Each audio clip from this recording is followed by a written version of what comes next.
a mais uma palestra nessa noite. Professor Emanuel, ministrando as nossas vidas nessa noite.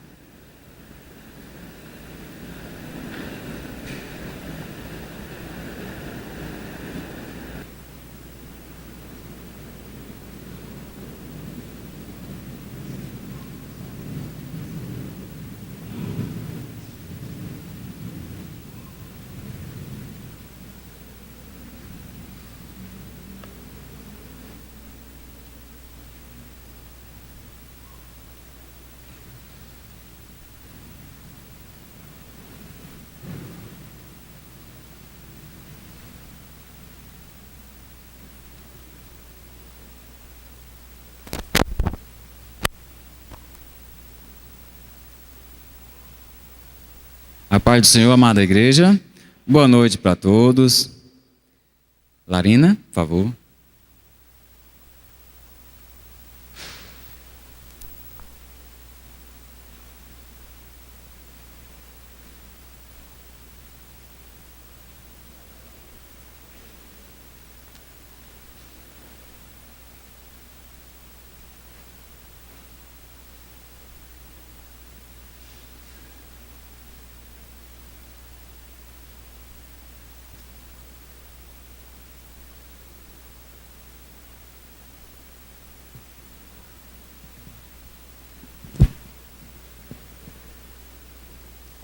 Queridos, boa noite para todos, senhoras e senhores. Sejam muito bem-vindos a mais um dia da Semana Teológica.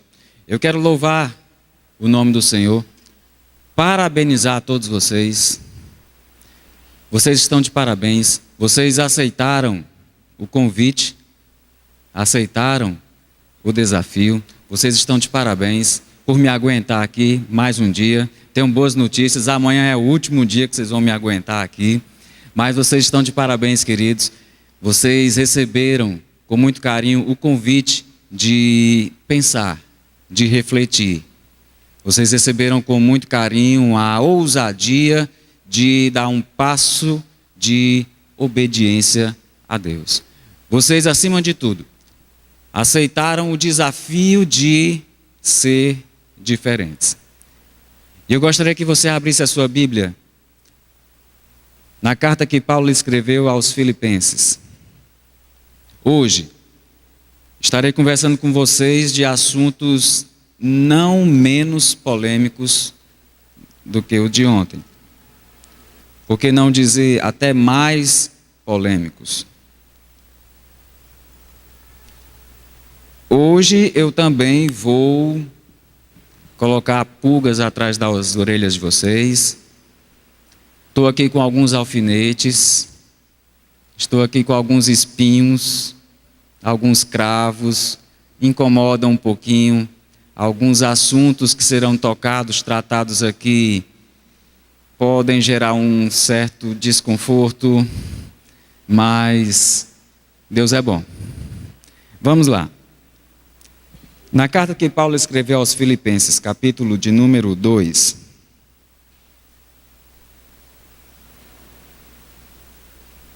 verso 15,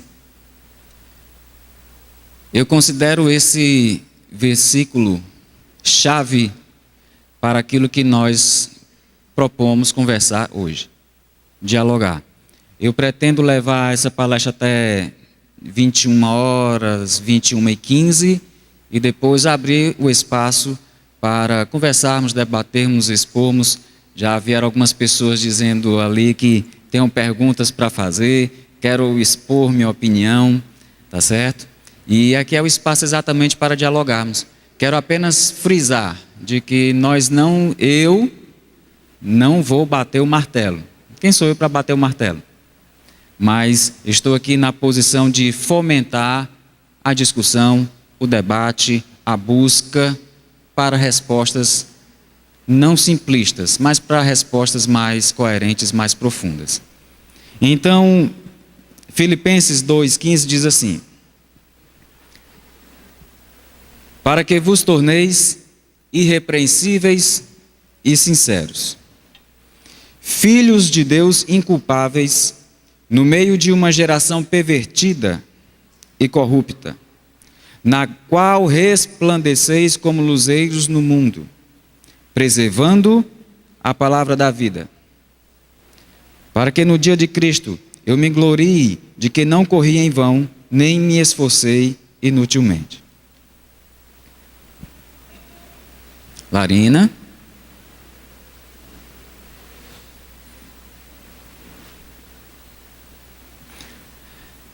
Ontem nós conversamos sobre vários assuntos, dentre os quais nós conversamos sobre a questão do aborto, pontuei o ordenamento jurídico vigente com relação ao aborto, pesquisa de células-tronco, nós conversamos sobre eutanásia, falei um pouco sobre a questão do Conselho Federal de Medicina, a ética, o que é que ela fala sobre a eutanásia, e nós fomos discorrendo debates, algumas colocações. Terminei, encerrei, e eu sempre, quem é meu aluno sabe disso, eu sempre termino as ministrações de aula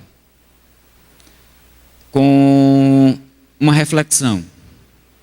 E ontem eu fiz a reflexão que a figura que eu achei que melhor ilustra a reflexão de ontem no final é de dois corredores,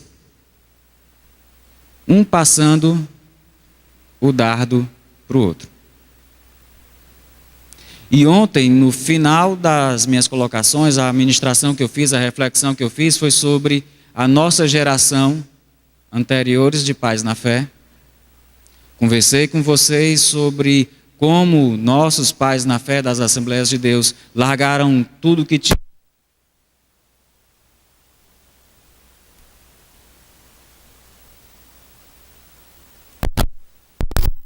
Falei para vocês que muitos deles não tinham letras, eram homens iletrados. Conheci ministros que não sabiam ler o jornal, mas sabiam ler a Bíblia todinha. Conheci pessoas que foram simples de conhecimento, mas os seus filhos já tiveram a oportunidade de ensino médio, faculdades. Hoje nós encontramos uma geração na Assembleia de Deus que é muito diferente das gerações primeiras. Diferente no que eu quero dizer, muito mais privilegiada do que as gerações anteriores. Hoje nós encontramos nas Assembleias de Deus doutores, desembargadores, juízes. Quem diria que no ano de o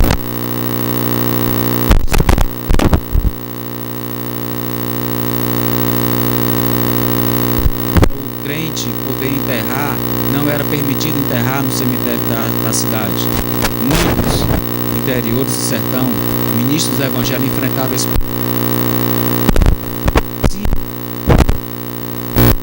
dizer que a Assembleia de Deus teria médicos, cientistas, desembargadores, pessoas, autoridades, levando o Evangelho a todas as criaturas.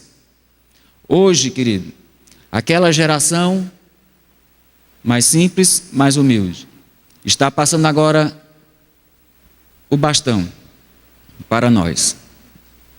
E eu encerrei a meditação de ontem exatamente nos colocando em uma posição de responsabilidade. Porque ao que muito é dado, muito será cobrado. Hoje, o alcance do conhecimento está favorável. Nos anos de 1920 não estava.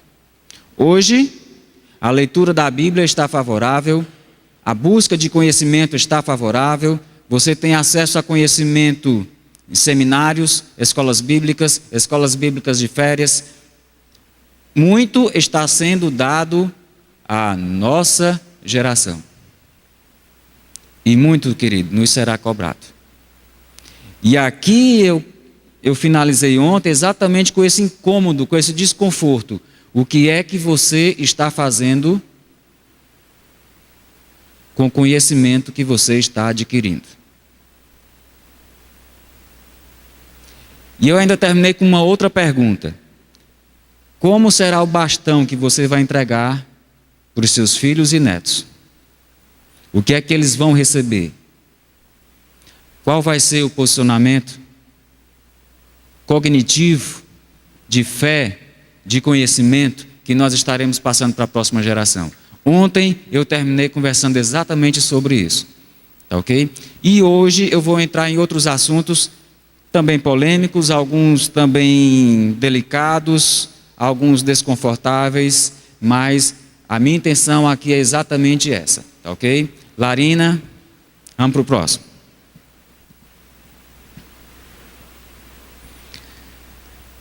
Hoje eu vou discutir com vocês alguns assuntos. Vou começar com pureza sexual, depois estarei entrando, pureza sexual chama casamento, casamento está feito também com a questão do divórcio, estaremos entrando na questão do divórcio, depois estaremos entrando na questão do homossexualismo, estaremos com participação também da PL 122, tá certo? E tantos assuntos que nós estamos acostumados, mas que vamos pensar e não permitir que os outros pensem por nós. Tá ok? Então vamos lá. É possível ter uma grande ideia? Sim. É possível termos grandes ideias. Mas eu digo para você que a maior de todas as ideias, a ideia brilhante que nós temos é: Deus sabe todas as coisas.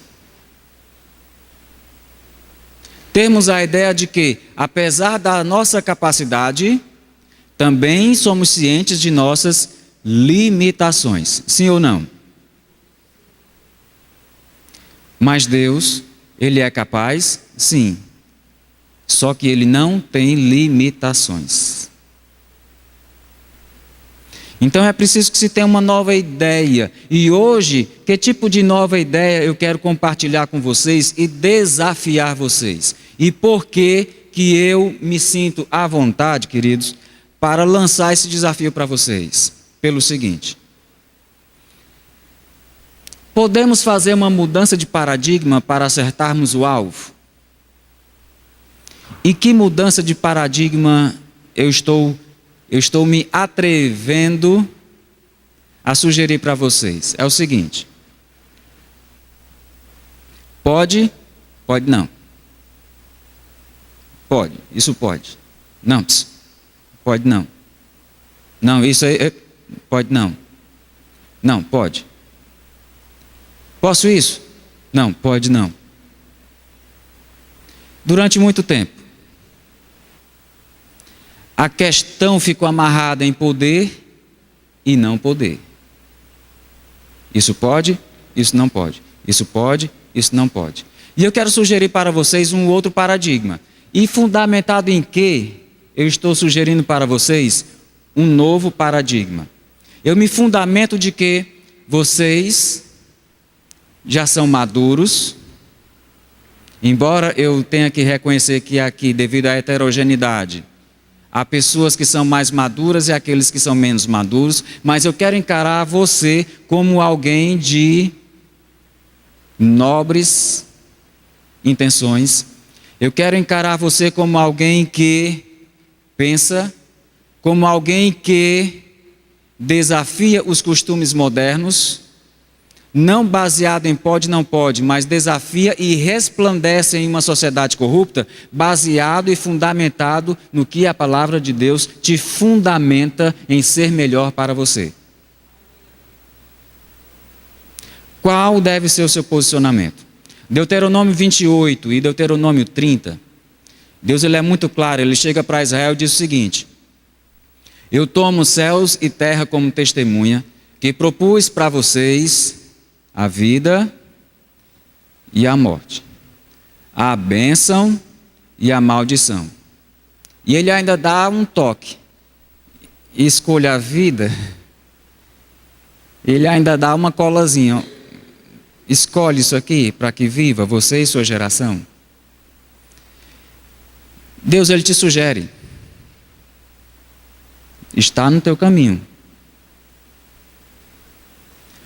Comentamos no primeiro dia que você é um ser racional, você é um ser consciente, você é um ser inteligente, você tem a capacidade de fazer julgamento e juízo de valores das situações, portanto, você é totalmente apto de fazer as suas escolhas. Agora, nossas escolhas, elas estão fundamentadas em quê?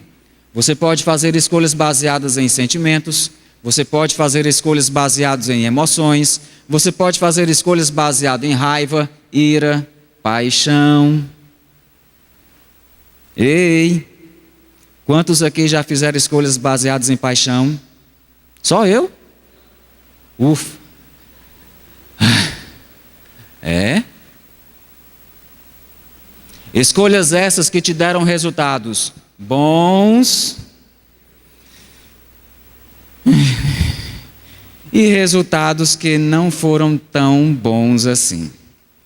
Resultados que, se fosse possível você olhar para trás e voltar, você com certeza voltaria e teria pensado melhor naquelas escolhas. Deuteronômio 28, ele diz isso. Deuteronômio ainda diz mais uma coisa. Deus chega para você e diz o seguinte: o que eu estou te propondo não é nada difícil.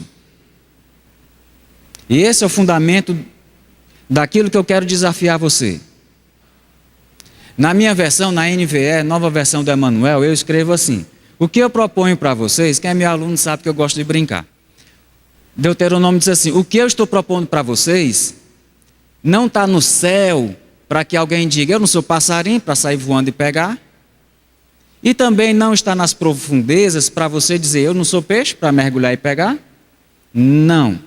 O que eu proponho a vocês está ao alcance do seu braço. Ou seja, o caminho, o paradigma que Deus está nos propondo não é difícil. É a Bíblia, está escrito isso. Não é difícil. Jesus, ele chega e diz o seguinte: tomai sobre vós o meu fardo que é leve e o meu jugo que é suave. E aprendei de mim, eu sou humilde e sou manso de coração. Parece que às vezes nas Bíblias de alguns crentes está escrito que o fardo é pesado e o jugo é áspero. Aonde é que eu quero chegar? Há paradigmas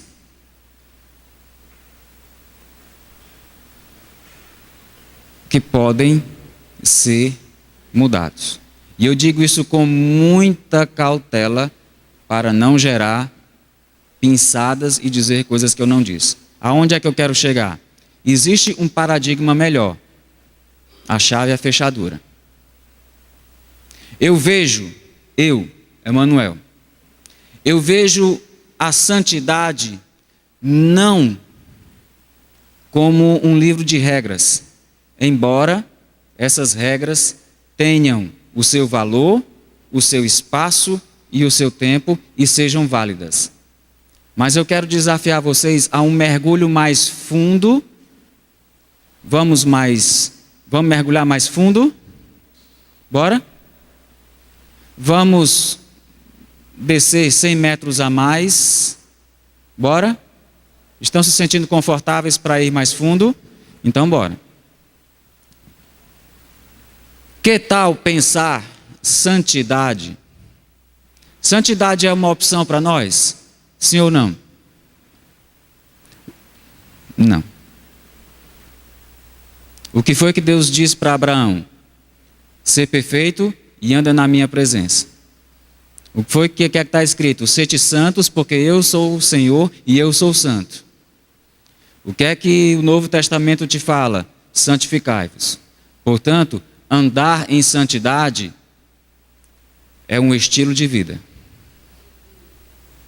E eu gosto de ver essa questão da santidade não apenas como um livro de regra. Eu vou mais fundo com vocês, eu quero me sentir, pelo menos eu quero me achar, que eu me sinto à vontade para ir mais fundo com vocês. Em ver a santidade como resultado de uma intimidade com Deus. Ei!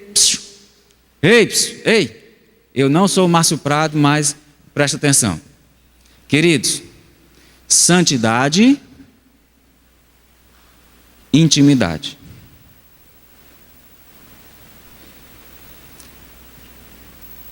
Essa chave se encaixa na fechadura. Santidade, reflexo de uma intimidade. Quem é casado aqui, levanta a mão. Só os homens, por favor. Só a macharada. Queridos, estou vendo ali de cabelos brancos, alguns mais novos aqui. Aniversário de casamento, aniversário de sua esposa, da sua bênção. Vou perguntar aqui só para os homens. Você sabe o que é que vai dar de presente e acertar direitinho no alvo? Senhora, vocês podem me responder? Leva tempo para nós, homens, que somos meio avoados, desapercebidos das coisas, aprendermos o que é que agrada nossas esposas. Ou é só comigo que acontece isso? Ainda bem. Não é? Mas como é que eu aprendo o que é que agrada e o que é que desagrada a minha esposa? Intimidade. A proporção que eu me relaciono com ela, eu sei quando eu ganho um beijinho e eu sei quando eu ganho uma cabada de vassoura. É ou não é? É. Eu aprendo. Isso é reflexo de intimidade. Agora deixa eu perguntar para as senhoras. Quem é solteiro pode fechar os ouvidos, tá bom? É só para os casados. Para as senhoras. No dia do aniversário da sua bênção, você acerta ou não acerta no alvo o que ele gosta? Fácil, fácil. Bem facinho. Está na CPU da mulher isso. Ela já vem configurada de fábrica, querido, para isso. Quando eu for falar de casamento e alguns conselhos sábios que está na sua apostila, vamos entrar mais nesse detalhe. Ela acerta direitinho. Mas o que é que faz com que ela acerte? Não é somente a CPU dela. Intimidade. Ela sabe o que é que te agrada, ela sabe quando ela quer te convencer de alguma coisa, ela sabe tomar a sopa pelas beiradas, até chegar na questão e quebrar a gente todinho, não é verdade? Ela sabe. Aonde é que eu quero chegar? Aonde é que a chave entra na fechadura? Santidade, consequência de uma intimidade com Deus. E eu gostaria muito, meu querido, que isso fosse algo fácil e dizer para você que existe um atalho para essa intimidade com Deus. Ah, como eu gostaria. Não existe atalho. Próximo, Larina. Intimidade com Deus. Como é que eu consigo intimidade com Deus? Cultos, escola dominical, jejum, muita oração, buscar a Deus. Certos exercícios e disciplinas espirituais têm o seu valor, sim. Não tem como fugir disso. Oração. E eu gostei muito da posição do pastor Carlos Queiroz quando ele disse que oração é você viver em oração. Perguntaram para o evangelista Billy Graham: quantas horas você ora? E ele respondeu: eu passo o dia orando. Enquanto eu tenho consciência, eu estou em oração. Oração é um hábito. Oração é um estilo de vida que você vive em oração com Deus. A oração é você estar no trânsito e orando. Eu sei que é um desafio, mas tá. É você estar no seu trabalho, você está na sua casa, você está no seu colégio e você está em oração. Querido, isso é um hábito que você tem. Isso é um caminho muito agradável. Para você ter intimidade com Deus, não tem outra alternativa. Você vai ter que ter intimidade com essa moça aqui. Não tem atalho, não tem senha, não tem caminho curto. Você vai ter que criar intimidade com essa palavra, querido. Infelizmente eu conheço muitos crentes que são assim: eu estou com a Bíblia e não abro. Realmente, não abre não. Não abre. Quando chega no culto, que é para fazer a leitura bíblica, termina o culto e ele ainda não achou o livro da leitura bíblica. Tamanha a intimidade que ele tem com a palavra. Querido, eu quero propor a vocês, eu quero me sentir à vontade para propor isso. Vocês estão em um grau de maturidade de fé, a ponto de encarar a santidade como um reflexo de sua intimidade com Deus, a ponto dessa intimidade te transformar de dentro para fora, e que ao invés de você forçar ser uma pessoa, você não força, você simplesmente é. Por quê? Porque a palavra de Deus está em você.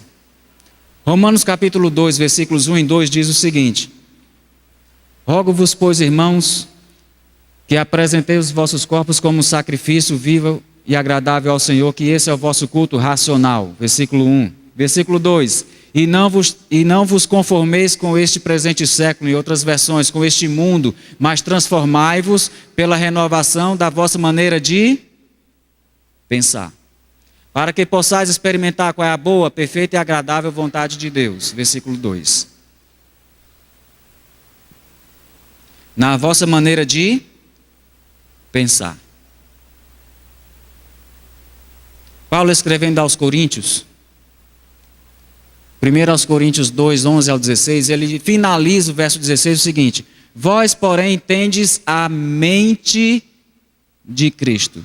E eu pergunto aqui, quantos aqui têm a mente de Cristo? Levante a mão. Vocês têm a mente de Cristo. Eu pergunto, como Jesus pensaria? Como Jesus agiria? O que Jesus faria no seu lugar? Ter a mente de Cristo é pensar como Jesus pensa, sentir como Ele sente, ver como Ele vê, obedecer como Ele obedeceu, viver como Ele viveu. Durante muito tempo, eu almejei o sacerdócio católico. E tinha uma canção que eu gostava. Ela dizia o seguinte: um dia uma criança me parou, olhou-me nos meus olhos a sorrir. Caneta e papel na sua mão, tarefa escolar para cumprir. E perguntou no meio de um sorriso, o que é preciso fazer para ser feliz? E assim o autor começa a dizer, isso eu aprendi muito nos meus tempos. É isso mesmo. Amar como Jesus amou. Sorrir como Jesus sorriu. Viver como Jesus viveu. Sentir como Jesus sentiu. E ele começa a falar, ele dizia, ao chegar ao fim do dia, eu sei que eu dormiria muito mais feliz. Aí eu pergunto de novo para vocês, queridos. Você pensa como Cristo pensa? Você tem uma mente transformada de dentro para fora, a ponto de sentir o que Cristo sente, ver as pessoas como Cristo viu, amar as pessoas como Cristo amou, servir as pessoas como Cristo tão deliberadamente serviu? Alguns estão balançando a cabeça e eu sei que você está entendendo aonde eu quero chegar. Alguns estão caladinhos porque vocês estão pensando. E eu sei disso. É preciso, está na hora de nós alçarmos voos mais altos. E a intimidade com Deus, me parece, é o único caminho a ser seguido. Porque essa intimidade com Deus vai gerar em você uma transformação, e essa transformação em você, querido, vai ser natural. Você não vai precisar forçar, porque a palavra de Deus, ela te transforma. Vocês já estão limpos pela palavra que Jesus já falou. Cristo falou isso. Ele disse que a palavra vivifica você. Ele disse que a palavra te santifica. Ele disse que a palavra, ela te limpa. E por que é que eu estou falando isso? Porque eu quero estabelecer para você, meu querido, eu estou vendo muitos jovens aqui. Muitos jovens, muitos solteiros. Eu quero estipular para você um novo paradigma, uma nova maneira de pensar. A tua santidade, ela é fruto da tua intimidade com Deus. Posso propor isso? E o que é que isso tem a ver com pureza sexual? Tem tudo a ver. Próximo, Larina, por favor. Gosto da figura do sinal. Adoro. Gosto demais. Adoro não, me perdoe. Gosto demais da figura do sinal. O que é que diz o sinal verde? Vá. O que é que diz o sinal amarelo? Dá uma paradinha, presta atenção, não é? O que é que diz o sinal vermelho? Pare. Se eu colocar numa linguagem evangélica, o que é que diz o sinal verde? Marche.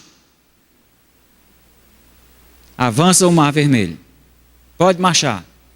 O que é que diria o sinal amarelo? Vigia. Vigie. O que é que diria o sinal vermelho? Meu filho, é orar e clamar. Chora e canta.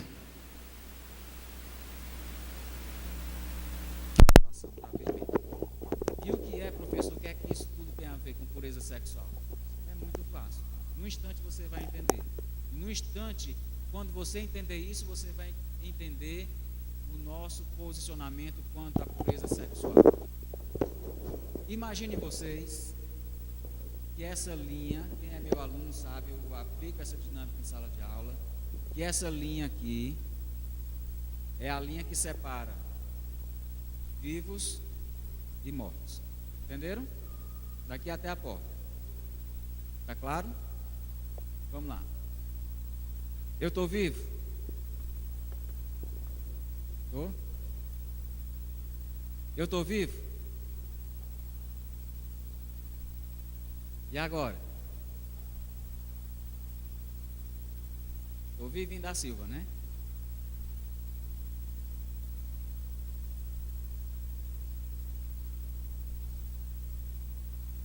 E agora, estou vivo? Estou na UTI, mas ainda estou respirando, né? Por favor, não desliguem as máquinas, viu? E agora? Morreu, né? Legal. Eu pergunto a vocês, jovens, quem for jovem aqui solteiro, levanta a mão. É para vocês. Em que posição vocês escolhem ficar?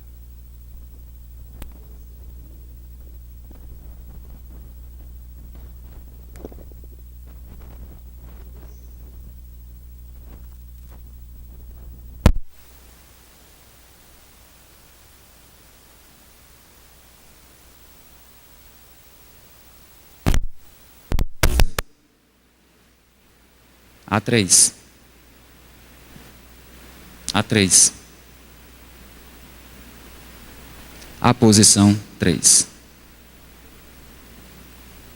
E o que é, professor, que isso tem a ver com pureza sexual? Isso tem a ver, querido, com seu namoro. Como é que você conduz o seu namoro? Posição 1.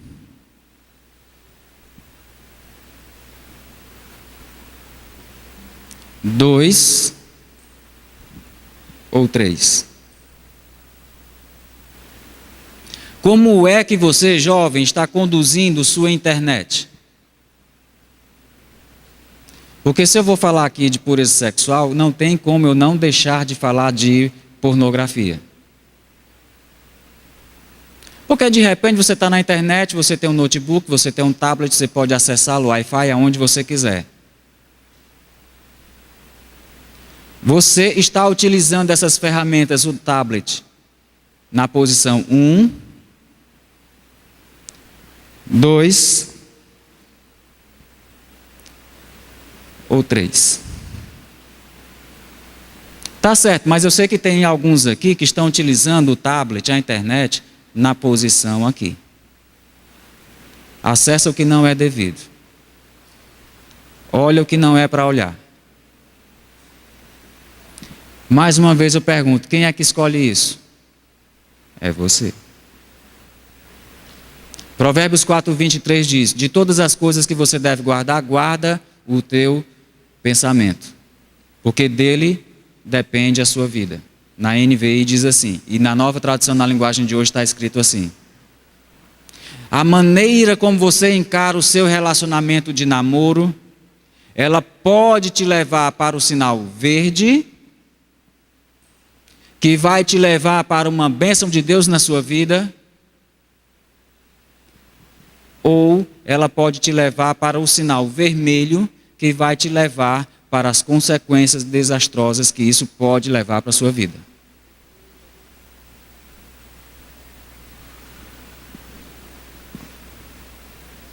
Por favor, abra sua Bíblia, Colossenses, capítulo de número 3.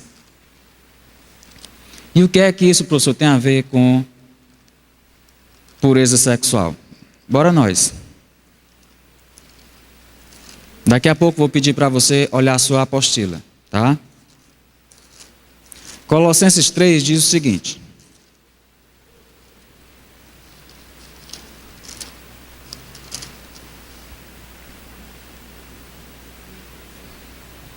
portanto, se fostes ressuscitados juntamente com Cristo, buscai as coisas lá do alto. Quem é que tem que buscar? Tá com o dedão assim para você? Professores, ministros te ajudam, te inspiram, te motivam, mas a responsabilidade aqui é sua. É você que busca. Buscai as coisas lá do alto, onde Cristo vive, assentado à direita de Deus. Pensai. Eu estou lendo aqui na NVI, algumas versões, outras traduções diz diferente. Pensai. Ocupe o vosso pensamento. Mais uma vez é o que, gente? Ó. Pense nas coisas lá do alto, não nas que são aqui da terra. Porque já morrestes e a vossa vida está oculta juntamente com Cristo em Deus. Ele diz, verso 5. Tem traduções que diz assim, mortificai. Quantos têm essa versão, essa tradução? Mortificai. Ok. Na minha diz assim, fazei, pois, morrer. Eu pergunto, de quem é a responsabilidade? Está com o dedão assim, ó. É sua. O sujeito nessa oração é você. Não é pastor, não é líder. Digo mais uma vez, nós, professores, ministros, inspiramos, e eu gosto dessa expressão, inspiramos a você mudar seu estilo de vida. Somos exemplo, inspiramos você. Mas quem clica, quem esteve na aula de ontem, viu, quando eu utilizei a figura de linguagem do nosso antivírus, e que ele abre as caixas de diálogo, é você quem clica. O que é que você vai fazer com aquele vírus? Lembram de ontem que eu conversei com vocês sobre isso, das caixas de diálogo? Fazei, pois, morrer vossa natureza terrena. Por favor, apostila.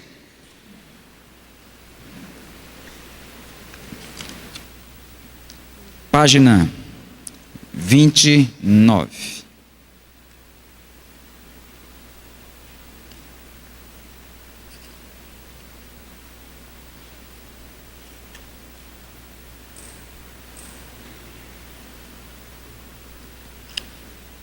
O que é pornografia? Queridos, alguns assuntos são delicados, mas não tem como eu fugir disso aqui. Na página 32, o dicionário Webster define pornografia como sendo literatura ou arte obscena. Ele diz mais um pouquinho na página 31. A pornografia é um problema sério tanto na sociedade como também nos meios cristãos. Ô professor, não diz isso não? Eu digo. O que é? Televisão, DVDs, internet esbanjam material para quem quiser. Em 1972, a revista Playboy conseguiu atingir 25% dos universitários. 90% das crianças entre 8 e 16 anos já tiveram contato com algum tipo de pornografia. Até 2004, de 23 a 60 milhões de visitantes acessavam diariamente algum tipo de página com conteúdo pornográfico na internet. 72% das buscas no Google, Search for Muds e muitos outros é por pornografia. É por pornografia, querido. E eu gostaria de inspirar você uma nova maneira de pensar. Argumento contra a pornografia. Vai na apostila. Pornografia estimula violência e agressão. Cria um tipo de comportamento animal.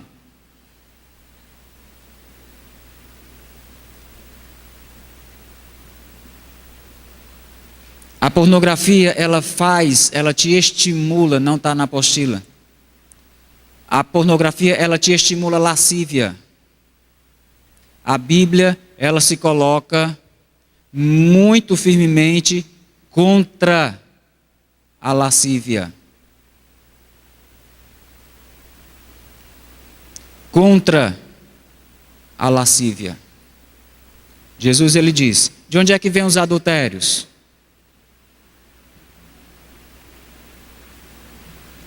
De onde é que vêm os homicídios?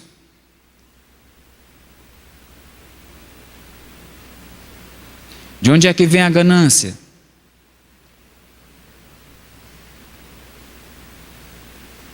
Portanto, aplica a figura do sinal. 1, 2 ou 3. Ah, mas ninguém está vendo, é de noite. Ninguém vê. É só uma olhadinha. Só por hoje. Daqui a pouco eu vou falar de uma olhadinha. Mas eu tenho um pastor amigo meu. Ele teve um carro, ganhou um carro. E durante algum tempo, ele ficou com esse carro sem placa, enquanto aguardava emplacamento. Aí ele resolveu testar os fotossensores da cidade. Rapaz, eu sempre quis testar. O pastor e o que está rindo aqui. Eu sempre quis testar esses fotossensores, vou ver se funciona mesmo. O carro estava sem placa. Vou ver. Aí, eita, esse aqui funciona, ó. Aí passou no outro, fotografou, né? Eita, esse aqui funciona. Aí passou por um, não fotografou. Eita, esse aqui está no prego. Esse aqui não funciona, não. Aí mais um pouquinho adiante, o Espírito Santo começou a incomodá-lo. E ele disse que nunca se sentiu tão rindo, né? E ele disse que nunca se sentiu tão constrangido e envergonhado devido àquela situação. E ele disse, eu errei. Ou seja, eu não recebi uma multa do Detran, não. Mas com certeza no Detran lá de cima foi registrado. Entenderam essa aplicação prática que eu estou fazendo com vocês? Você pode dizer, não, eu estou no meu tablet, ninguém está vendo, papai e mamãe estão dormindo.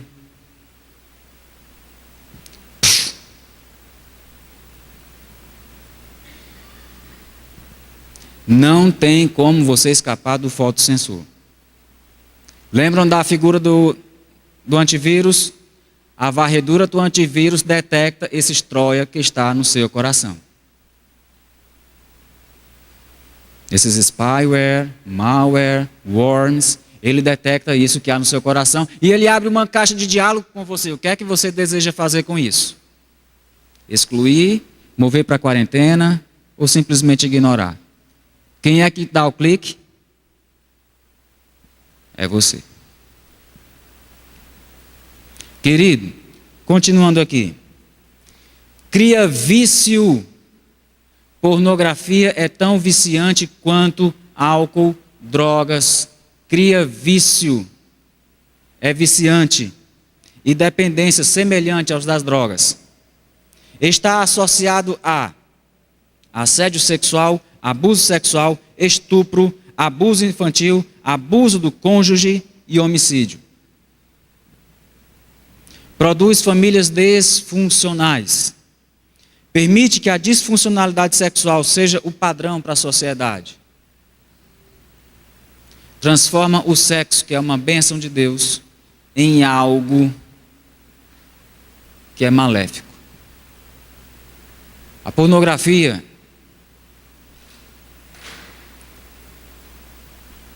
ela altera as ondas cerebrais. Em outras palavras, ela te deixa mais burro.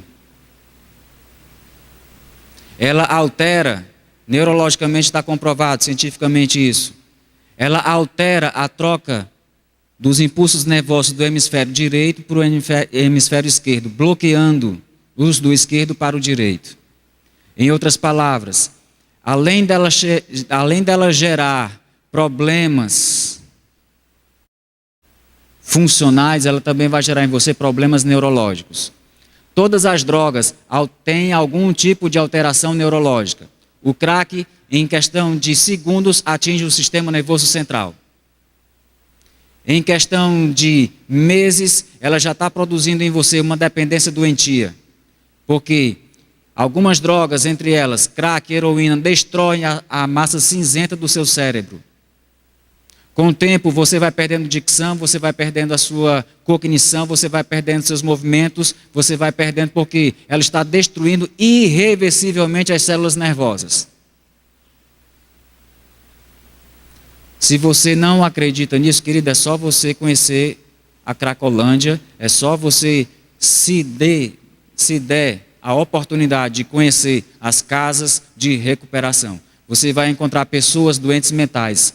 Hoje, o Ministério da Saúde encara o problema do crack e das drogas como problema de saúde pública tratado no CAPS e também nos hospitais da rede secundária. Portanto, drogas, elas alteram o sistema neurológico, fisiológico e as células nervosas. A pornografia também.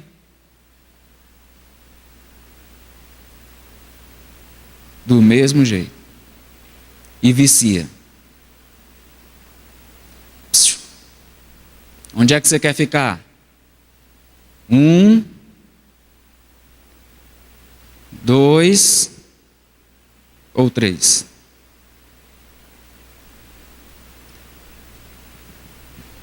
O nosso posicionamento bíblico, somos contra pornografia. A Bíblia é contra a lascívia.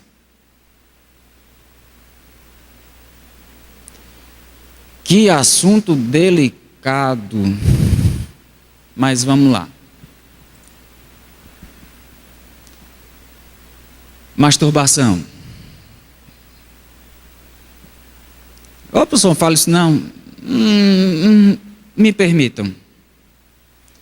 Querido, o que é que alimenta uma masturbação? Ou eu vou substituir essa palavra em respeito a algumas pessoas que talvez se sintam desconfortáveis, e vou colocar uma outra palavra, autossexualidade. Entendem? Fica mais confortável, né? Não agride tanto. Autossexualidade. O que é que estimula a autossexualidade? Lascívia. Fantasia. Você começa a pensar, pensa, fica vidrado, fica ligadão. A lascívia, ela começa a tomar conta e ela gera em você a questão da autossexualidade. O posicionamento bíblico é contra esse tipo de atitude. Por quê que é contra? Vamos lá. Lembram da chave fechadura? Deus tem coisa melhor para você. Nós homens, nós temos na nossa CPU, a nossa CPU foi programada com um sistema de liberação natural que existe em nós homens. Nós produzimos muitos espermatozoides.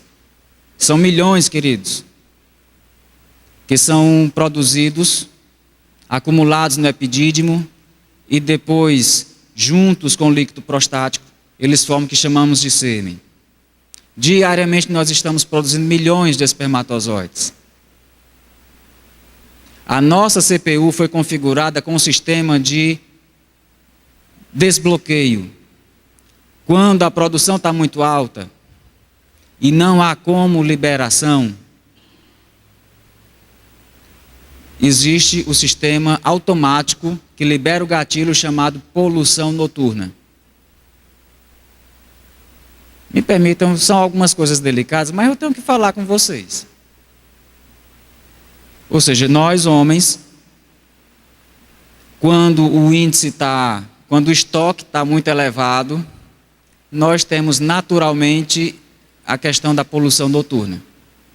E é apenas nada mais, nada menos do que uma liberação do excesso de espermatozoide que nós temos e que é liberado durante o sono. Apenas isso. A Bíblia ela não te aconselha a autossexualidade, porque ela vê nisso algo prejudicial para a sua vida futura. E aqui é onde eu vou entrar a questão da olhadinha. Estão vendo a figura ali de Davi?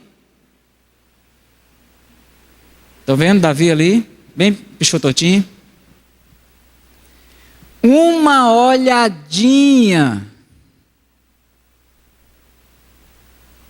Acabou o homem. Foi ou não foi? Uma olhadinha, Batseba. Rapaz, que pedaço de mulher. Começou com o quê? Vou dizer no bom cearense, uma brechada. Brechou a mulher dos outros. Uma olhadinha.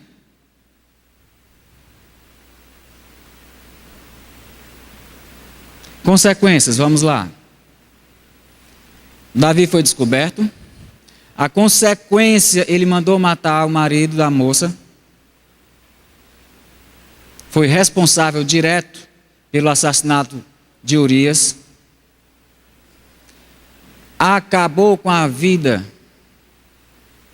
de Batseba, da família de Batseba.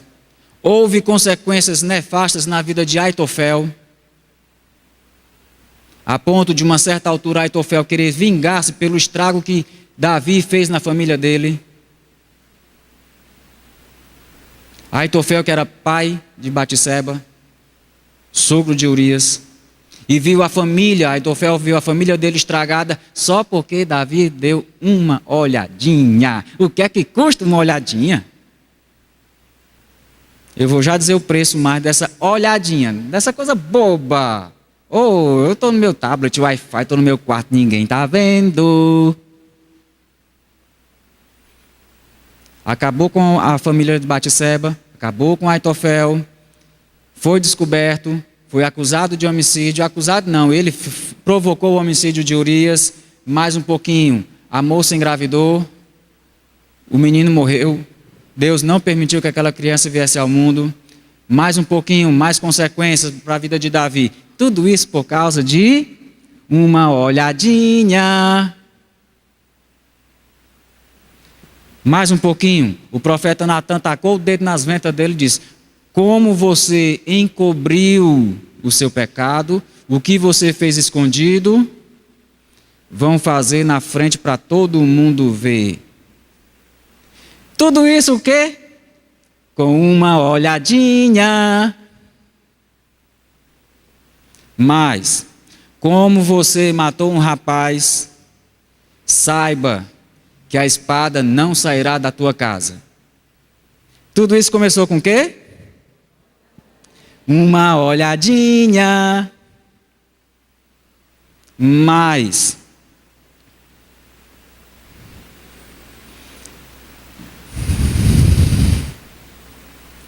tu vai ter problema na tua família.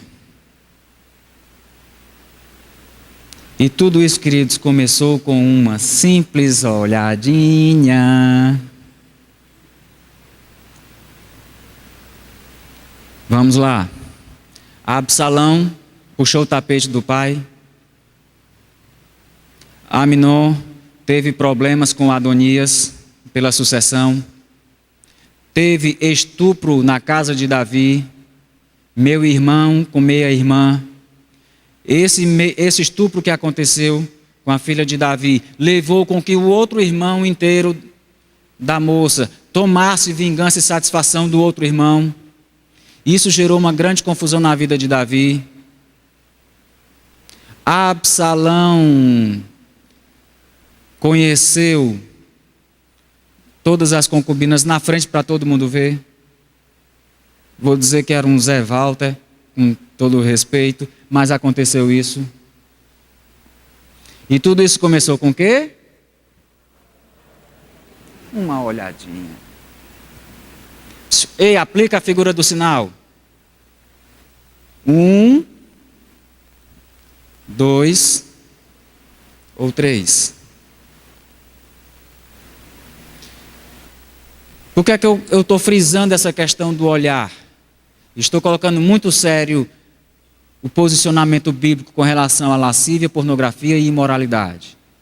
Por falar em imoralidade, daqui a pouco, agora não.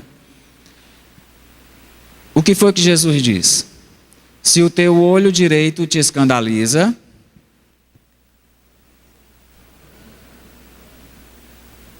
se for o teu braço,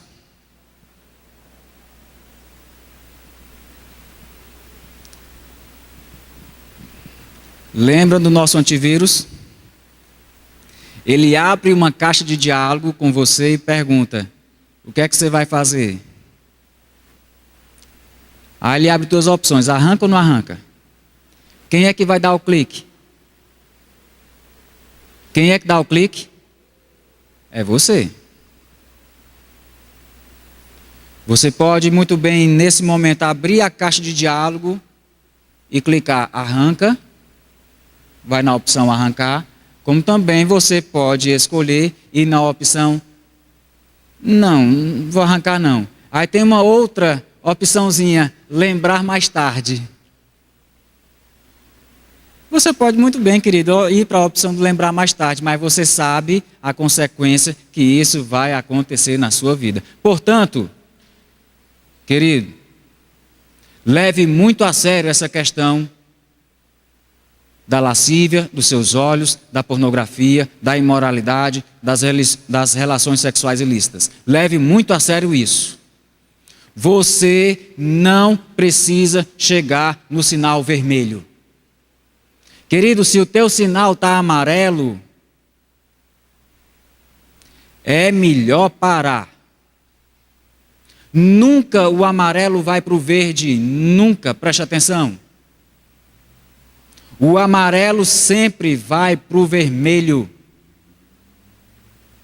O amarelo sempre aponta para o vermelho. O amarelo na minha vida e na sua vida é quando o Espírito Santo está dizendo, está na hora de você tomar uma posição com relação a isso. Tome agora, não deixe para mais tarde não, porque o amarelo vai para o vermelho. Se você deixar para mais tarde, se você deixar para depois, se você deixar, o sinal vai fechar. Você vai continuar, você vai avançar esse sinal vermelho e vai bater. Desculpe, não tem como eu dizer isso de outra maneira mais leve e que você entenda e que você saia daqui para colocar em prática. Se você avançar o sinal vermelho, vai bater. Vão tirar a sua foto, você pode bater, você pode ocasionar um problema mais sério e você vai ter que responder por isso, querido. Não deixe chegar no vermelho. Você não precisa passar pela vergonha de ser pego. Você não precisa passar pela humilhação. Você não precisa passar por isso. Você não precisa pagar tão caro por uma coisa tão simples. Onde é que vocês querem ficar, jovens? Aqui o sinal está amarelo. O sinal aqui está vermelho. O sinal está amarelo. Mas você pode circular aqui na zona verde. Porque aqui você está seguro. Como? Guarde seus olhos. Cuidado com o que você vê. Jesus disse que os olhos são a candeia do corpo. Deixa eu dar uma dica prática para você, querido. Cuidado com o que você vê. Eu coloquei também a figura do André Valadão. Eu gostei demais quando o André Valadão disse o seguinte: o meu limite é estar longe do meu limite. Digam comigo, o meu limite é estar longe do meu limite. Entenderam? Entrou na CPU de vocês. E aí, fizeram download? Qual é seu limite? Quem tem limites aqui? Levanta a mão assim. Ei! Qual é o seu limite? Reconheceu o seu limite? É? Pois esteja longe dele. Assim você vai estar mais seguro. Assim. Eu trabalho com casados para sempre. Já ouvi inúmeras conversas e também já vivi muitas coisas. Pastor Euquias, Daniel sabem muito bem disso.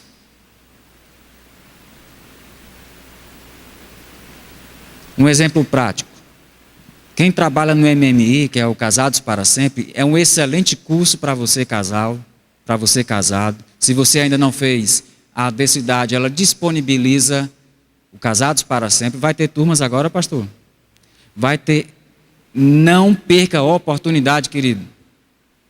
Abrace isso com unhas e dentes. É uma grande bênção para a sua vida. E para os solteiros, quem são os solteiros aqui? Eu sei que são muitos. Você tem o One. Olha só o símbolo do One ali. É um curso para noivos.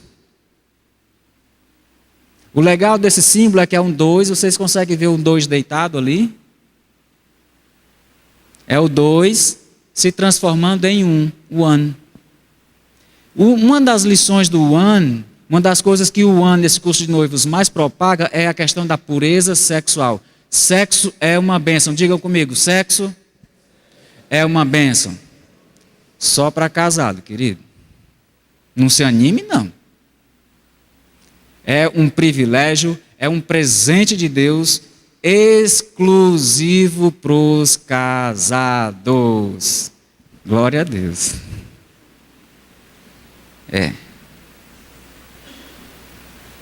A Bíblia, ela se posiciona muito claro com relação a relações sexuais fora do casamento. A Bíblia é contrária a relações sexuais fora do casamento. A bênção de Deus está no casamento. Em toda a Bíblia, de Gênesis a Apocalipse, todas as vezes que se falam de sexo, positivamente fala de sexo dentro da relação matrimonial. Hebreus capítulo 13, versículo 4 diz o seguinte: digno de honra dentre todas as instituições é o casamento e o leito nupcial sem mácula. Pureza sexual, ou seja, o sexo é uma bênção restrita exclusivamente ao casamento. Você tem uma atitude 434, por favor, abra sua Bíblia. 1 aos Tessalonicenses.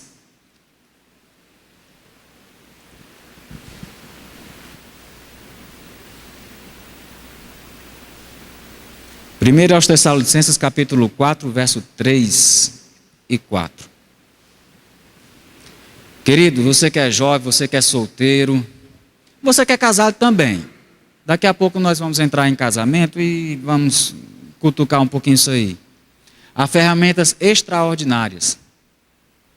Se você ainda não achou, querido, como diria meu amigo Samuel Wagner, corra para o telão do livramento.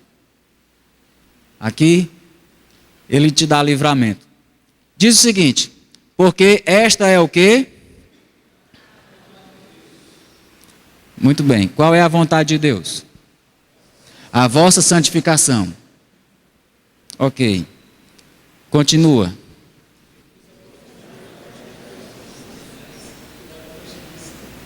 Preciso falar mais? Preciso dizer mais alguma coisa? E o que é prostituição? Amanhã o Itemar vai estar conversando sobre isso. O Itemar é nosso professor de grego. Ele vai estar conversando sobre as palavras que o grego utiliza para prostituição, pornografia, para imoralidade sexual.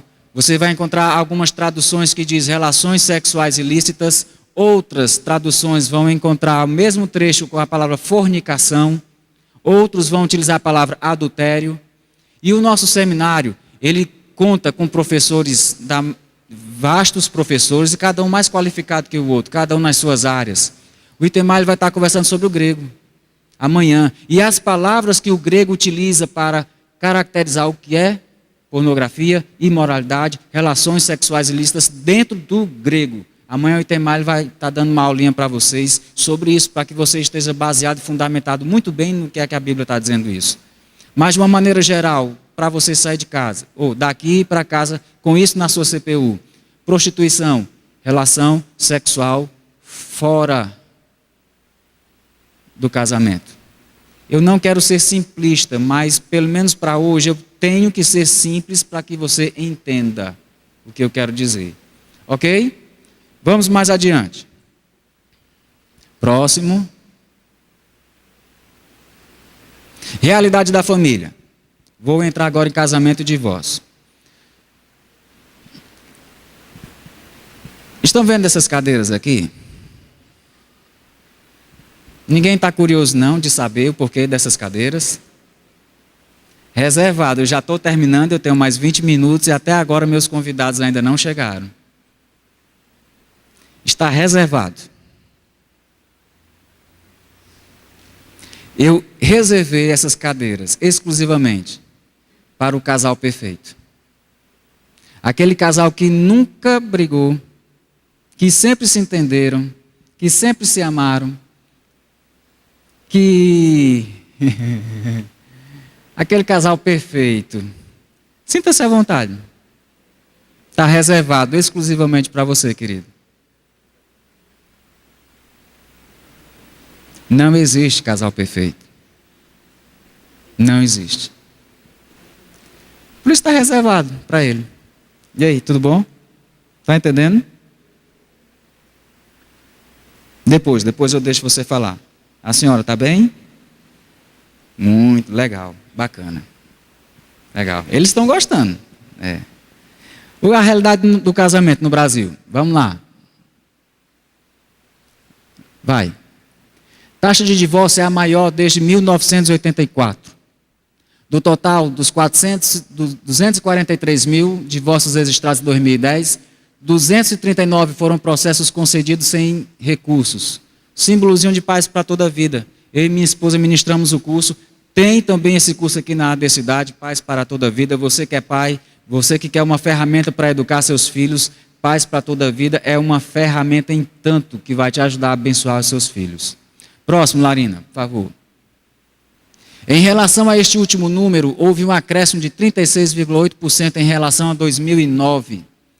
A supressão dos prazos em relação de separação fez com que a taxa geral atingisse o seu maior valor, 1,8 por mil. A cada 1.000, 1,8 aumentou de 2009 para cá. Sem contar as pesquisas recentes que o IBGE ainda está fazendo devido à nova lei do divórcio, que já está vigente. Isso com as leis antigas que colocavam a questão de separação e depois a questão de divórcio de 1 a 2 anos de um para o outro. Agora está muito mais prático nos cartórios.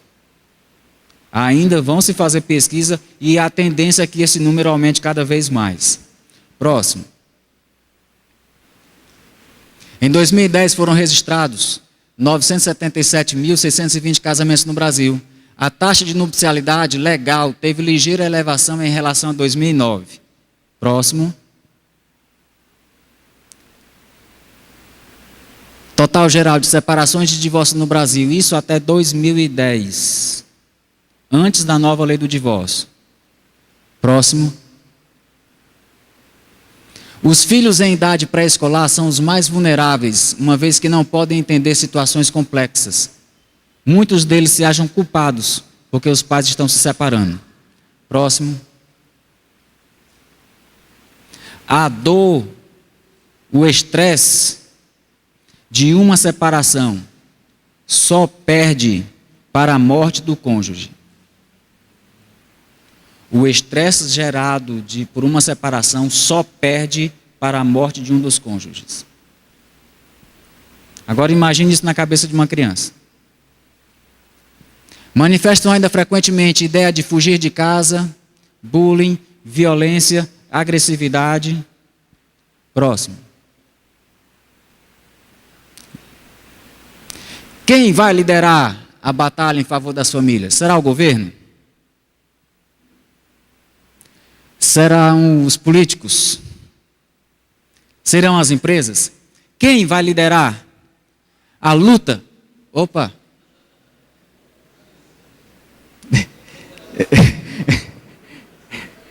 Eu acho que não, né? Muito menos o Japulim Colorado. A igreja é a única instituição capaz de levantar essa bandeira. Por quê? Vai. Conhece a palavra de Deus? Conhecemos ou não? Deixa eu fazer outra pergunta. Praticamos? Porque foi mais baixinho, sim. Gostei da sinceridade de vocês. Conheça e pratique. A sociedade reconhece o papel da igreja. O mundo espiritual também reconhece o papel da igreja.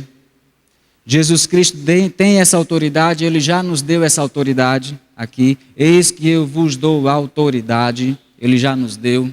Se não assumirmos a autoridade no nome de Jesus, o inimigo vai e toma o que não é dele. Portanto, querido, precisamos levantar a bandeira contra o divórcio, não além disso, mas também contra as consequências desastrosas de um divórcio. Querido, você viu ali, não existe casal perfeito, não é? Quantos casais o senhor já viu se desmantelar? E a senhora? Eles estão dizendo que já viram muitos. Mas por que é que eu estou dando uma de doido e estou conversando sozinho? Querido, muitas vezes você projeta na vida de outros casais uma perfeição que só existe na sua intenção, na sua mente.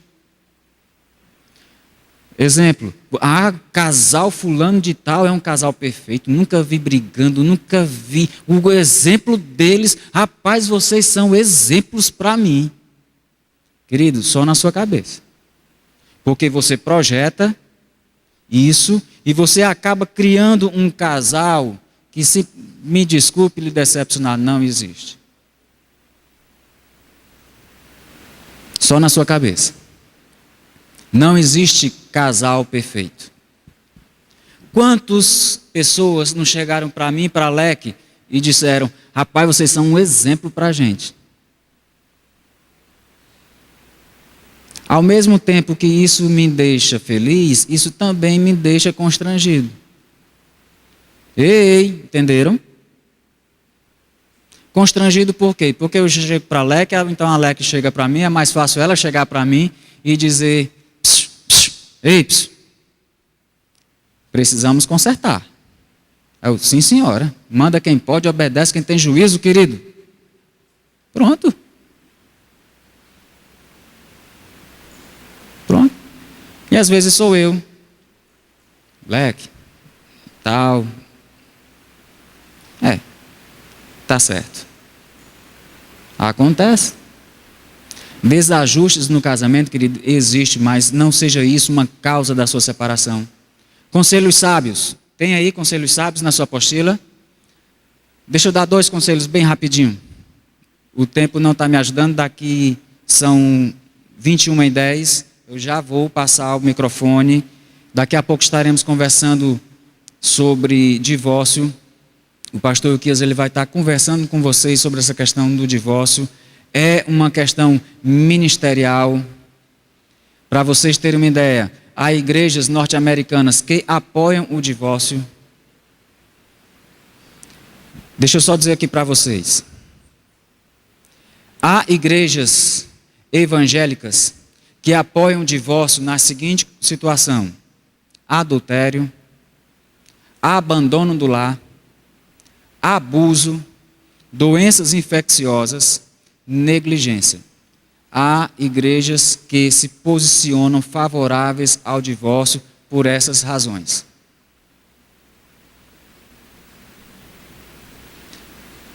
Há igrejas que reconhecem apenas uma única situação para o divórcio: adultério. Quem aqui nunca pensou em segundo casamento? Quantos aqui conhecem pessoas que são de segundo casamento?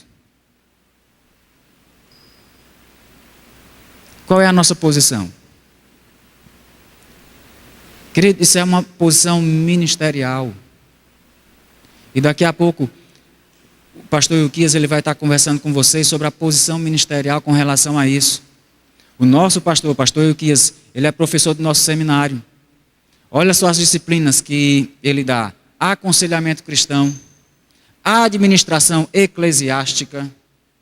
O nosso seminário, ele contém disciplinas mais variadas e aplicáveis na sua vida. Você que almeja o ministério, você que almeja ser um cristão melhor, é uma oportunidade de você crescer em Cristo.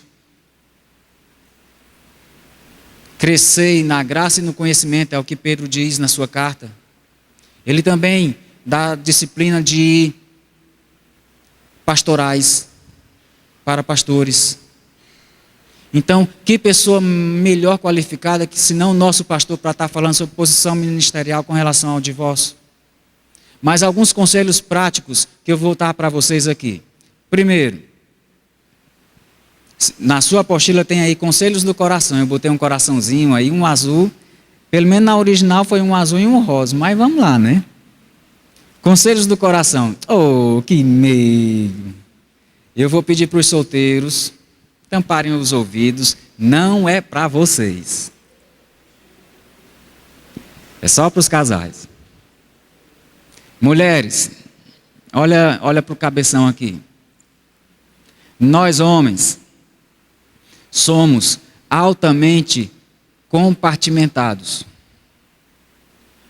Nós conseguimos a perícia de pensar uma coisa de cada vez. E somente uma coisa e nada além disso. A nossa CPU foi configurada de uma maneira de ter caixinhas isoladas umas das outras. Então, a nossa CPU tem uma caixinha, várias caixinhas para sexo, a caixinha do trabalho, que não está ligada com a caixinha do sexo, a caixinha do dinheiro, que não está ligada nem com a caixinha de sexo, nem com a caixinha de trabalho, a caixinha do lazer, do futebol, do diversão, que não está ligada com a caixinha do trabalho, não está ligada com as outras caixinhas, e nós temos na nossa CPU uma caixa enorme. Em algumas pessoas não é uma caixa, é um verdadeiro galpão. Uma caixinha do nada. Adivinha o que é que tem dentro? Nada. É o homem. Na nossa CPU tem essa caixinha do nada. De vez em quando, a gente vive nessa caixinha. Fazendo o quê? Nada. Adoramos essa caixinha. Se vocês entenderem isso, vai ser tão melhor o relacionamento. A CPU das mulheres é diferente. A CPU da mulher, a caixinha do sexo está interligada com a caixinha do trabalho, que está interligada com a caixinha da cozinha, que está interligada com a caixinha do filho, do transporte escolar, que está interligada com a caixinha da vizinha, que está interligada com a caixinha da mãe, que está interligada com a caixinha da sogra, que está interligada com a caixinha da creche, que está interligada com a caixinha da academia, que está interligada... Ufa! Eu não sei como é que uma pessoa dessa vive. Mas é desse jeito. As mulheres, elas conseguem... Olha só, está fazendo um mingau, com um menino aqui no colo, falando no telefone. Mulher, eu nem acredito. Imagina só o que aconteceu na igreja ontem. Mulher, como é que aquilo pode acontecer? Não, estou falando aqui com meu filho. Não, mas continua falando aí. E está balançando o mingau. E ainda está pensando, mulher, daqui a pouco eu vou ter que ir lá no centro fazer umas compras, mulher, nha, nha, neném, e está passando no carro, fazer várias coisas ao mesmo tempo. Nós não conseguimos, mas as mulheres conseguem. Oi? Aleluia! Nós, homens e mulheres, nós somos diferentes. Portanto, tire proveito dessas diferenças, ao invés de fazer com que essas diferenças separem vocês. Tire proveito. A nossa caixinha do nada e a multifuncionalidade das nossas abençoadas mulheres. É assim. Outra coisa que vai facilitar tanto a sua vida, querido. Sexo no casamento, querido, é uma bênção de Deus. É um presente de Deus. Infelizmente, a nossa CPU, ela foi configurada a micro-ondas. Somos rápidos no gatilho, a nossa maneira de liberar o estresse. Solteiros, por favor, fechem os ouvidos, tá? Não diz respeito a vocês, meninos e meninas.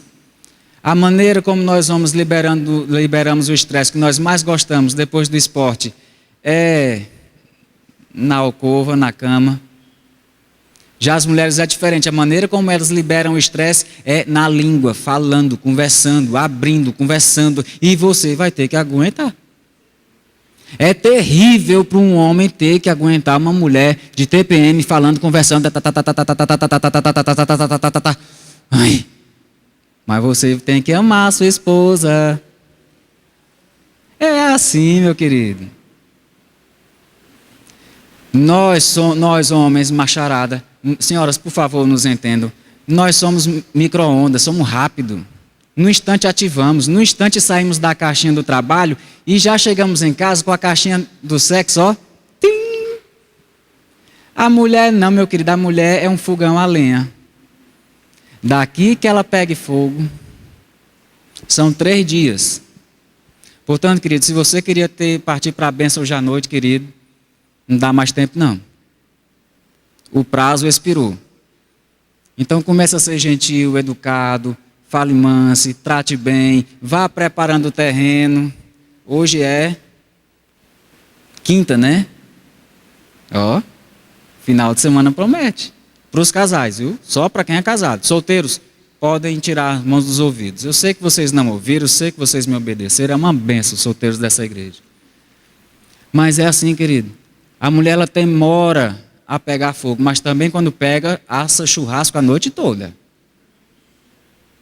E eu vou utilizar uma expressão do pastor Cláudio Duarte. Aí será que a gente tem espeto para isso, querido? Cláudio Duarte, ele gosta dessa expressão. Nós chegamos ao prazer muito rápido. Quando a mulher está indo, o homem já foi há muito tempo. Aí bora para onde? Não estou sentindo nada, do umbigo para baixo está tudo anestesiado. Eu nem comecei. Querido, aprenda a fazer bom uso. Estão rindo, né? Aprenda a fazer bom uso dessas diferenças. Vai fazer com que seu casamento seja mais leve, seja mais proveitoso.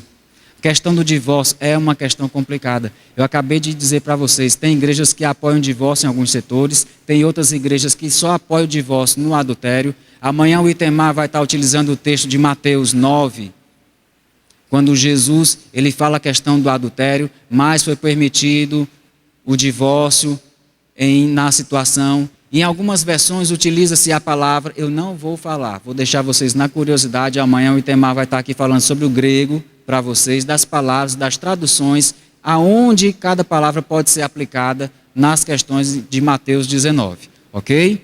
Mas agora, querido, eu quero passar para o pastor Euquias. É o pastor de vocês. Ninguém melhor do que ele para dar o posicionamento ministerial com relação à questão do divórcio, novo casamento, a questão de casamentos mistos. Um é solteiro, o outro é casado, está em separação, está em processo de separação, como é que fica? Pessoas que já estão chegando na igreja. Por enquanto, eu queria deixar o posicionamento aqui do pastor Silas Malafaia. Se eu estou falando de Assembleia de Deus, eu me sinto à vontade para falar do posicionamento do Silas Malafaia. Tá ok? O Silas Malafaia, ele dá 4 princípios no DVD 12 razões que levam um casamento ao fracasso. Ele cita alguns princípios e um deles é o sexo. E ele cita alguns princípios para um casamento feliz. Ele diz o seguinte: o corpo do homem não pertence mais ao homem, mas pertence à esposa. Lá 1 aos Coríntios, capítulo de número 7. E assim como o corpo da mulher não pertence mais à mulher, mas pertence ao homem.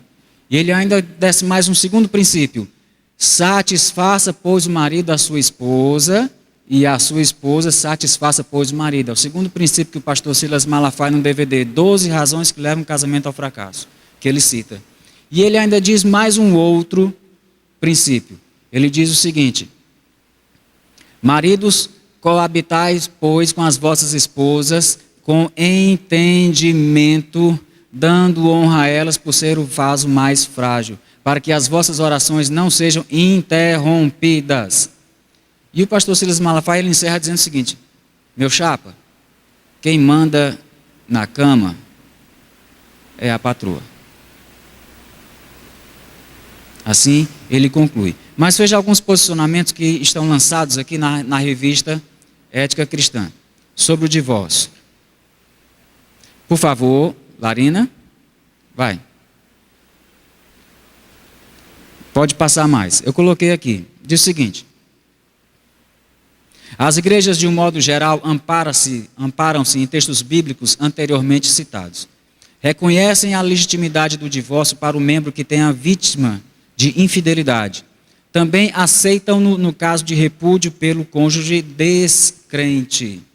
Eu coloquei aqui nos slides, não sei se já chegou lá. Vai, Larina. Bora, vamos aqui. As igrejas lidam cada dia mais com questões relacionadas ao divórcio. Muitos desses casos não se enquadram nessa lição. E quando se trata de ódio, vícios, alcoolismo, abuso, violência, no caso de violência doméstica,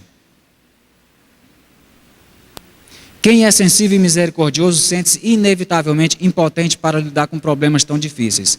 A melhor postura é avaliar caso a caso.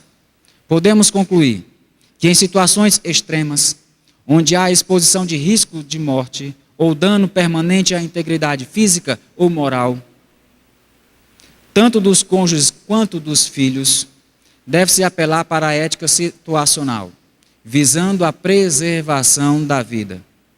O crente deve buscar em oração uma resposta que lhe traga paz, como árbitro de suas decisões. Colossenses capítulo 3, versículo 15.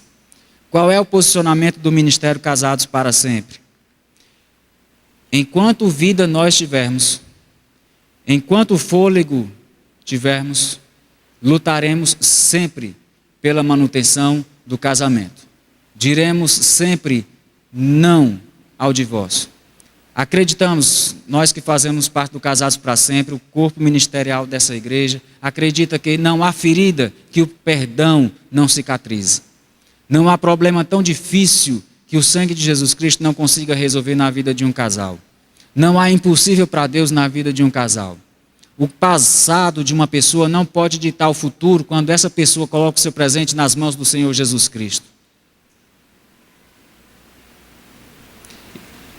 Embora reconheçamos que algumas igrejas têm alguns posicionamentos diferentes, esses são os posicionamentos majoritários da igreja. E eu gostaria de chamar o pastor Euquias, nosso pastor, para estar conversando com vocês alguns posicionamentos ministeriais com relação a isso. E depois estaremos abrindo para perguntas, debates.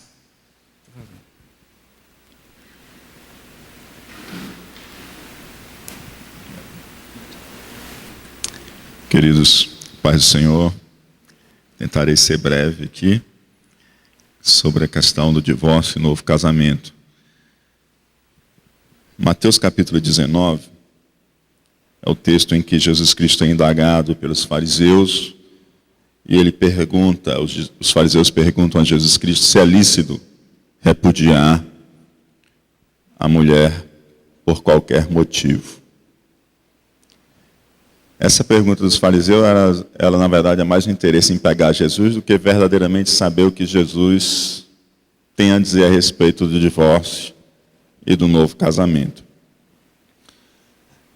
Nós estamos numa proximidade ali do local onde João Batista acabou sendo executado porque pregava e condenava o casamento de Herodes com a irmã, com a mulher de seu irmão, e aí perguntam desta forma. E aí Jesus Cristo, na verdade, não lhes responde de imediato. Na verdade, Jesus Cristo volta lá para o princípio de todas as coisas. Ele diz que no princípio criou Deus, macho e fêmea, portanto deixará o homem pai e mãe, se unirá a sua mulher, e serão dois uma só carne. Aí o que Jesus faz ao responder os fariseus?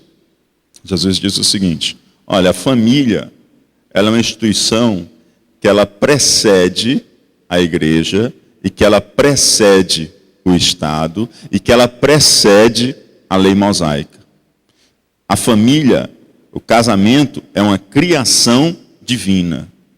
Deus uniu homem e mulher, e ambos fizeram um só, e tornaram uma só carne. Assim não são mais dois, mas uma só carne. Portanto, o que Deus ajuntou, não separe o homem. Então, esse é o propósito de Deus para o casamento. E aí eles dizem, então por que mandou Moisés dar-lhe carta de divórcio e repudiá-la? Aí Jesus diz, na verdade Moisés não mandou vocês darem carta de divórcio. Moisés permitiu que vocês deem carta de divórcio. Moisés em nenhum momento mandou vocês darem carta de divórcio e estarem se divorciando. Ele permitiu. Então, porque mandou Moisés dar carta de divórcio e repudiá-la? Aí ele diz, Moisés, por causa da dureza do vosso coração, vos permitiu repudiar a vossa mulher, mas ao princípio não foi assim. Ou seja, fica-se muito claro que casamento é uma instituição divina. E o divórcio é uma instituição humana. A Bíblia é muito clara nisso. Na verdade, a gente complica com as nossas escolhas e as nossas vivências existenciais.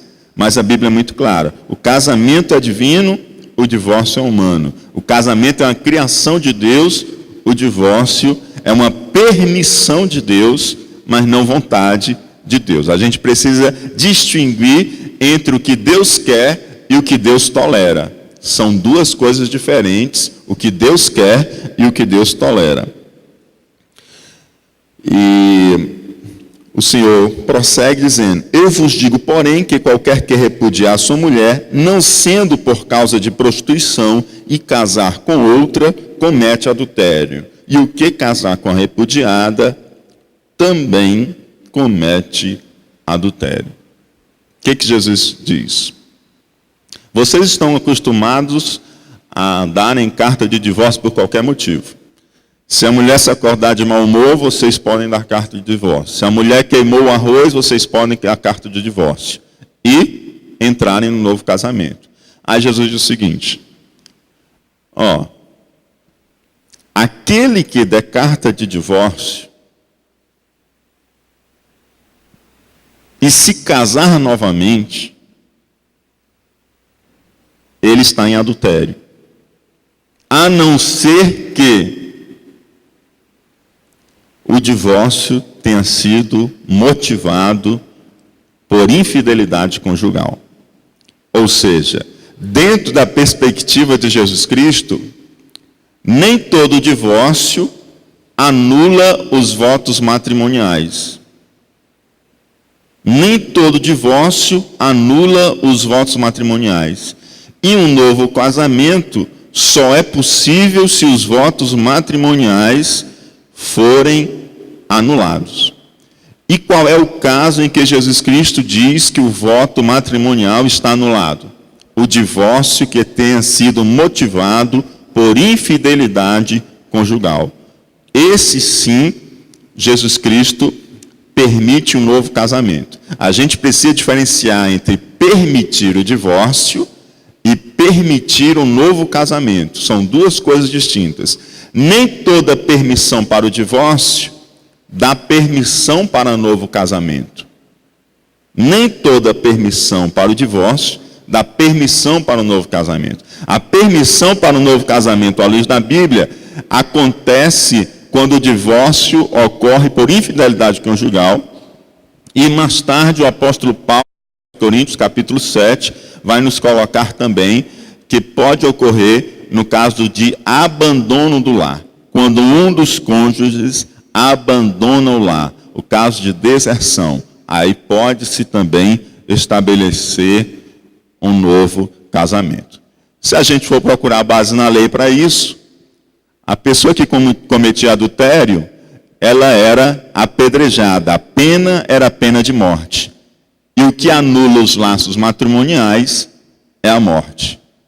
E a pessoa que desertou, abandonou, você é como se ela realmente morresse, abandonou o lar, não tivesse mais vida, e dar-se permissão para um novo casamento. Os demais casos, a Bíblia fala de separação ou de permissão de divórcio, mas não dando a entender que há a anulação dos votos matrimoniais para se adentrar em um novo casamento.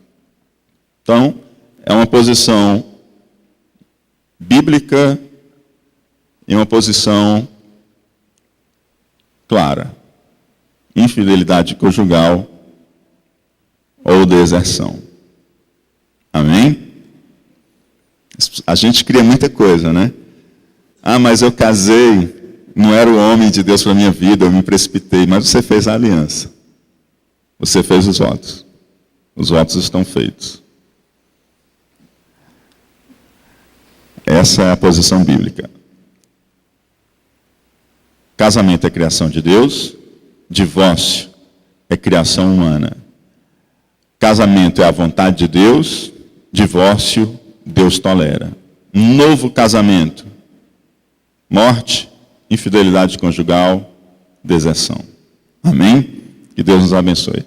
Antes do Emanuel prosseguir, ainda no caso de infidelidade conjugal, a vontade de Deus não é que haja o divórcio. A vontade de Deus é que haja o perdão. Essa é a vontade de Deus. Que aconteça o que aconteceu com Oséias, né? Foi traído, figurou profeticamente na sua própria vida a relação de Deus com Israel, cuidava da esposa, mandava presentes, e a esposa, pensando que era o amante que estava mandando presente, abandonou lá. E, por final, ele vai no mercado onde estão se vendendo os escravos e ele compra de volta a sua mulher. Talvez quem estava ali por perto deve ter pensado assim: eita, agora ele vai honrar o nome dele, ele vai comprar para liquidar com a vida dela. Mas, pelo contrário, ele compra, resgata e recebe como a sua mulher. Então, a vontade de Deus é que haja o perdão e a reconciliação. Mas quando isso torna-se impossível por causa da dureza do nosso coração, então entra aí a possibilidade do divórcio e um novo casamento no caso do adultério.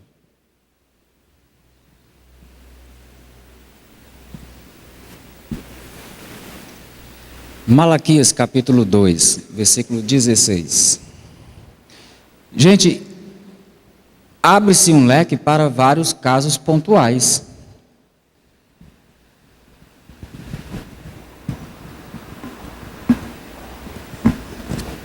Malaquias 2,16, o que é que diz aí?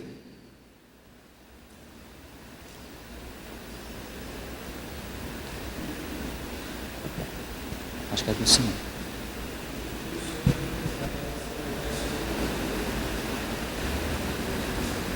Pode ler.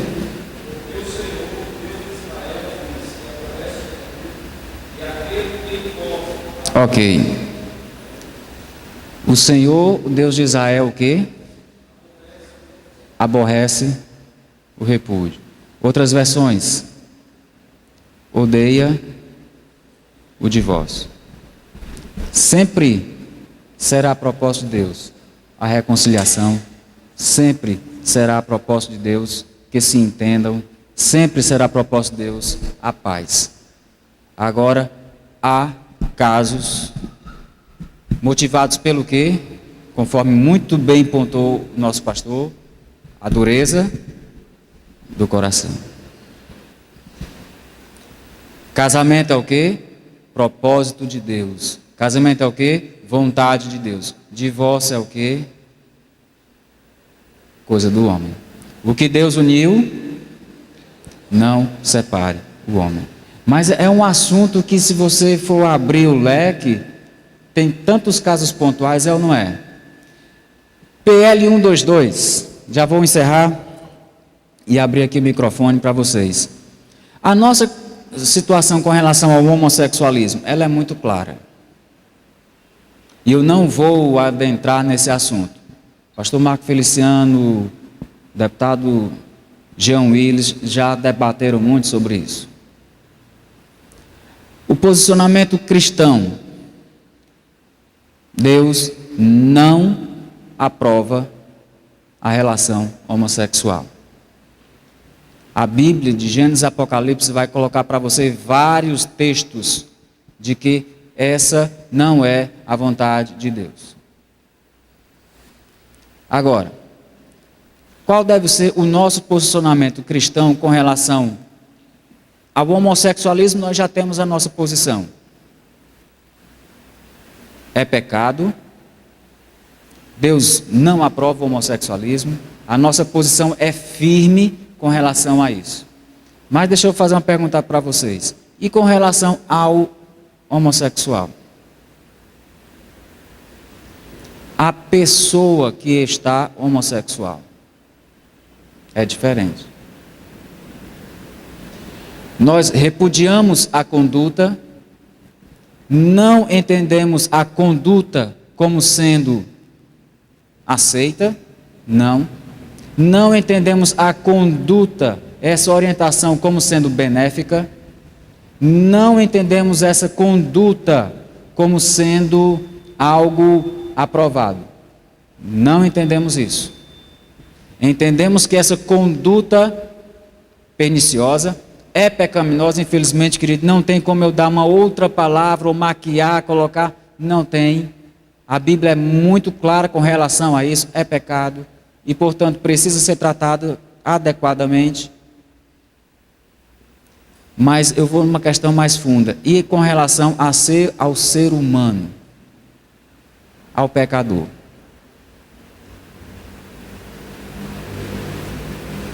Odiamos o pecado. Deus odeia o pecado. A santidade de Deus não permite a situação do pecado. Mas Deus ama o pecador. É ou não é? Deus ama o pecador. Deus estende ao pecador o seu braço, a sua mão, o seu amor, a sua graça, para conceder o perdão. Acreditamos que a nossa postura ela é muito firme com relação a isso. Não aceitamos o pecado. É pecado, é prejudicial. Mas, como seres humanos, respeitamos, amamos, tratamos bem, tratamos o homossexual com respeito, com amor, de que todo ser humano é digno.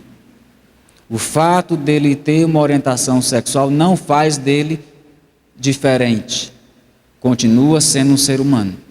E por ser um ser humano, tratado, amado, respeitado da mesma maneira. Lembram da regra de ouro que eu falei ontem? Trate as pessoas como você gostaria de ser tratado. Entendemos que o humano homossexual precisa de amor, atenção, respeito, compreensão. A mão estendida precisa sim ser compreendido, precisa sim ser alcançado, precisa sim ser tomado conhecimento, mas não rejeitado, colocado de lado, discriminado e simplesmente escorraçado. Um dos grandes problemas que se tem com relação aos homossexuais foi o tratamento preconceituoso que muitos enfrentaram anos atrás, décadas de 40, 50, 60, 70 e 80. Esse comportamento social de preconceito e discriminação não encontra na parte dos cristãos valia. Afinal de contas, a Bíblia não me oferece condições para eu tratar uma pessoa com desrespeito, discriminação ou simplesmente tratá-la como sendo de lado. São seres humanos e que, portanto, precisam ser tratados como tais. Amados, respeitados, orientados, conversados, dialogados, vistos, por que não? Agora, a nossa conduta com relação à atitude, ao comportamento, ela está muito bem fechada. Somos contra a conduta. Somos contra a conduta, porque a conduta é pecaminosa, a Bíblia está aí para provar isso. E não tem como você querer jogar outra coisa. A conduta está errada. Mas o ser humano precisa ser amado, respeitado, precisa ser tratado com a dignidade que ele tem. Tá ok? Vocês sabem o que é a PL 122? Sabem do que é que se trata a PL 122? Pacífico. Eu vou tomar um pouquinho mais de tempo de vocês, tá ok? Tá? Eu sei que o tempo já está avançado, eu sei que também me estendi em algumas coisas, mas tá bom ou não tá? Vixe, só 2 ou 3 disseram que tá bom. Então vamos embora, vamos para casa, Pacífico deixa para amanhã. Pode falar. Ele falando, eu quero cumprimentar os irmãos com a paz do Senhor. Ele falando quem já ouviu, fazer uma pergunta rapidinho, 2 perguntas. Quem ouviu falar, que não tem nada a ver com essa pauta aqui, da PL, da PEC 37? Quem ouviu falar? Levanta a mão. Que já foi solucionado esse problema. Quem já ouviu falar, antes dele falar aqui, da PL 122? Poucas pessoas. É um desafio muito grande quando nós, evangélicos, interferimos nesse projeto de lei que está em trânsito no Congresso Nacional, né? Nós já estamos conhecedores de 2 pastores da Assembleia de Deus, que é envolvido, que é o presidente do Conselho, do Conselho de Direito Humano, da comissão, e como nós temos visto também a respeito do Ciro Malafaia, quando está falando desse assunto. A PL 122, eu gostaria que os irmãos, eu não gostaria de pronunciar aqui os artigos, são mais ou menos 15 artigos. Eu não gostaria de relatar, mas se você puder entrar no site do Senado, ou procurar no Google o que significa, o que é a PL 122, você vai ver o que tem para ser aprovado no Congresso Nacional nesses dias. Ela está previsto para ser votado, para levar ao plenário na primeira quinzena de agosto. Então, eu gostaria que os irmãos fizessem essa curiosidade, o que é esse projeto de lei que está hoje em trânsito ali no Congresso Nacional. Amém?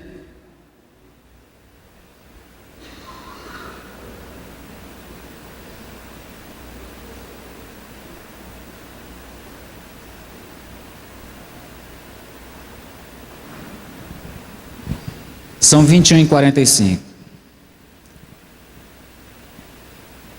Vocês estão assim, ó. Alguém quer fazer alguma pergunta, quer debater, quer ir para casa, guardar algumas coisas para amanhã? Amanhã nós estaremos conversando, o assunto é breve. Pelo menos eu, cabeção aqui, vou tentar ser breve. Ecologia, discriminação, terminando com finanças. Tá ok? Finanças e mordomia. Então, o que é que vocês acham? Elaborem suas perguntas, seus questionamentos e iniciarmos amanhã com o debate. O que é que vocês acham? Um debate rápido de 15, 20 minutos.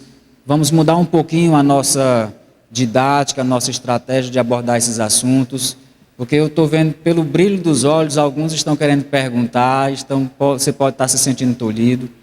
Eu quero frisar que nós não temos o objetivo aqui de bater o martelo, é isso, empurrar a goela abaixo, não.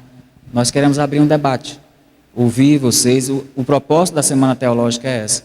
Então, o que é que vocês acham desse posicionamento? Vixe? Pode ser. Estou vendo crianças pequenas, já está perto de 22 horas. Então, vamos encerrar e amanhã, não falte, tentaremos começar às 19h30, tá ok? Vamos começar abrindo logo o leque de debates e depois a gente vai com o assunto de ecologia e finanças.